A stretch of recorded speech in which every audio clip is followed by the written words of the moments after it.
આજે સમય મળ્યો છે તો મારે વાત કરવી છે વાવથરાજની વીરતા વિશે। આમ તો આપણી ભારતની ભૂમિ એ વીરતાની ભૂમિ છે કે શબ્દ એક શોધું ત્યાં સહિતા નીકળે અને કૂવો જ્યાં ખોદું ત્યાં સરિતા નીકળે। અને અજબ તાસીર છે આ ભારત દેશની કે મહાભારત 52 ગીતા નીકળે।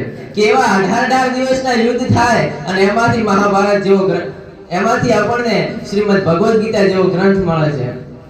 ભારતીય સંસ્કૃતિ તો મહાન છે, પણ આપણે જે વિસ્તારમાંથી આવીએ છીએ વાવથરાજનો વિસ્તાર, જેમાં પ્રથમ આપણું બનાસકાંઠા અને એમાંથી છૂટું પડેલું આપણું વાવથરાજ।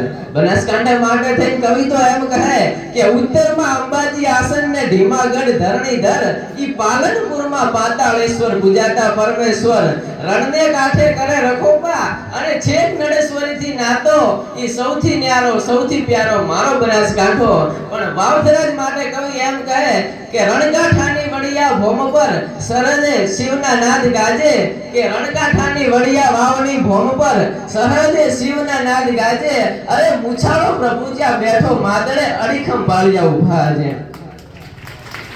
દુનિયાની અંદર નજર કરો સાહેબ કે તમે જ્યાં પણ જો ત્યાં મૂછો વગરના કૃષ્ણ જોવા મળે તમને, પણ જો મૂછો વાળા કૃષ્ણ જોવા હોય તમારે તો વાવના પાદરોથી ધક્કો ખાવો પડે સાહેબ। જ્યાં ભગવાન શ્રી કૃષ્ણ પણ વાવમાં આવ્યા હતા ને ત્યારે મૂછો રાખતા થઈ ગયા હતા, એ વાવની ધરતીની ખમીરાત છે સાહેબ। અને વાવથરાજની વીરતા એ તો ખમીરાત વાળી ભૂમિ છે। વાવની ભૂમિ એ માયકાંગલી ભૂમિ નથી, એ સુરવીરતાની ભૂમિ છે। કારણ કે એક ગામની અંદર હાથ પડે કે ગાયોને કોક વાળી જાય છે, બચાવજો બચાવજો, ત્યારે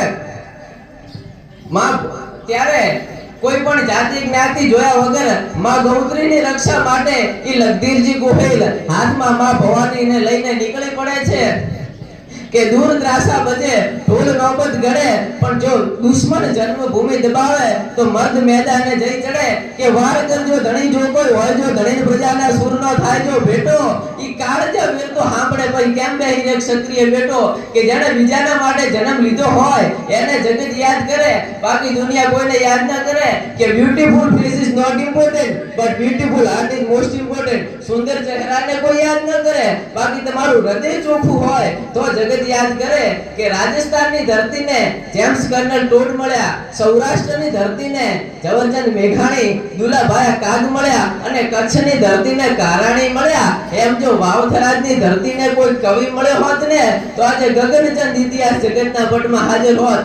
કે દુનિયાની અંદર નજર કરો સાહેબ કે ઘીથી દીવા થાય, તેલથી દીવા થાય, અને તમારું વધારે સત હોય તો દૂધથી દીવા તો થઈ જાય પણ લોહીથી દીવા ન થાય। પણ આ જગતના ચોકમાં હું એમ કહું છું કે દુનિયાના માણસો આવો અમારી વાવની ભૂમિમાં, અને સમલીના પાદરમાં વર્ષો પહેલા દાદો લખો પીરગાયો માટે ખપી ગયો છે। એને એના મિત્રને બારના દીકરાને પ્રજાપતિના છોકરાને સપનામાં આવીને કીધું હતું કે મિત્ર આજે હું યુદ્ધમાં કામ આવી ગયો છું અને મારો હાથ પડ્યો છે, લાવીને સમાધિ આપી દેજે, દુનિયાના દુઃખ ભાગી દઉં। તો કે બાપુ આમાં તો હજારો હાથ પડ્યા છે, હું કઈ રીતે ઓળખું કે આમાં તમારો હાથ કયો છે? અને મિત્રો તેથી લખાપીર દાદાએ કીધું હતું કે હાથની પાંચે આંગળીઓ જો દીવા થતા હોય ને તો માનજે કે લગધીરજી ગોહિલનો હાથ છે સાહેબ, જીવી જાઓ ને તો તમારા નામથી દીવા થઈ જાય। અને એનાથી આગળ ઈ રણછોડદાસ પગી, રણછોડદાસ રબારી, જ્યારે ભારત પાકિસ્તાન નું યુદ્ધ ચાલુ હતું ત્યારે ભારત અને પાકિસ્તાન વચ્ચે યુદ્ધ, ભારતીય ફૌજને જ્યારે દારૂગોળો ફૂટ્યો ત્યારે ઈ રણછોડદાસ રબારીએ પોતાના ઊંટ ઉપર ઈ ભારતીય ફૌજને દારૂગોળો પૂરો પાડ્યો છે। આપણે વીરવર પુરુષોને યાદ રાખવા જોઈએ, એમને ભૂલવા ના જોઈએ। આવા તો અનેક દાખલા આપણી વાવથરાજની ભૂમિમાં થઈ ગયા છે। કહેવાય ને કે ગમે એવી નદી હોય પણ થોડાક પોતાના કીડામાં રહે તો સારી લાગે। એટલે અહીં ટૂંક સમયમાં હું મારી વાણીને વિરામ આપું છું કે